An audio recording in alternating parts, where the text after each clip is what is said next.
বিসমিল্লাহির রহমানির রহিম। আসসালামু আলাইকুম। দেশ এবং দেশের বাইরে যে যেখান থেকে আজকে আমার এই ব্লগটি দেখছেন, আশা করি আল্লাহর রহমতে সবাই ভালো আছেন। আলহামদুলিল্লাহ আমরাও ভালো আছি। আজ আমি আরেকটি মজাদার রেসিপি নিয়ে আপনাদের মাঝে হাজির হয়েছি। আজকের রেসিপিটি হচ্ছে মুচমুচে মোলার বড়া তৈরি করব। তো তার জন্য একটি মোলাকে ভালোভাবে ধুয়ে কেটে কুচি করে নিয়েছি এবং এই মোলার বড়া তৈরি করতে যা যা উপকরণ লাগে সবগুলি উপকরণ এর মধ্যে একে একে এখন আমি দিয়ে দিব। প্রথমে দিয়ে দিচ্ছি হলুদের গুঁড়ো, ধনে গুঁড়ো, আদা বাটা, জিরা বাটা, পেঁয়াজ কুচি, কাঁচামরিচ কুচি এবং পরিমাণ মতো লবণ। তো দিয়ে এখন আমি এর মধ্যে দিয়ে দিব শুকনো চালের গুঁড়ো পরিমাণ মতো। তো সবগুলি উপকরণ দিয়ে এখন আমি ভালোভাবে হাত দিয়ে সবগুলি উপকরণকে মিশিয়ে নিব।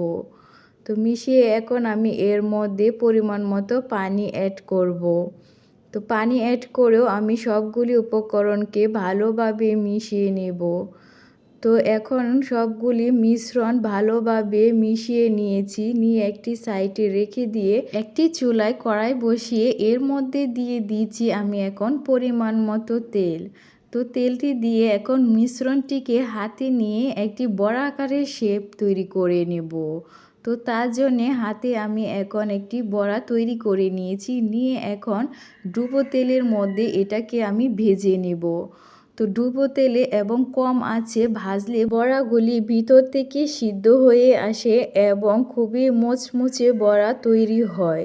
তো তার জন্যে ডুবো তেলে একে একে সবগুলি বড়া আমি কম আঁচে ভেজে নেব। তো এর মধ্যে প্রতিদিনের মতো আজকেও আপনাদের কাছে একটি রিকোয়েস্ট, আমার এই ব্লগটি যদি প্রথম থেকে শেষ পর্যন্ত দিকে সামান্যতম পরিমাণের ভালো লেগে থাকে তাহলে প্লিজ একটি লাইক এবং সাবস্ক্রাইব করবেন। আর কমেন্ট বক্সে অবশ্যই আপনাদের মূল্যবান মতামতটি জানিয়ে আমার পাশে থাকবেন।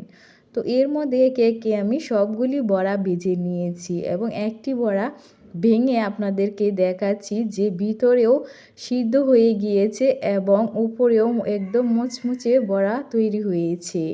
তো অবশ্যই আপনারা এই মোলার বড়াটা বাসায় একবার ট্রাই করে দেখবেন, আশা করি আপনাদের কাছেও খুবই ভালো লাগবে।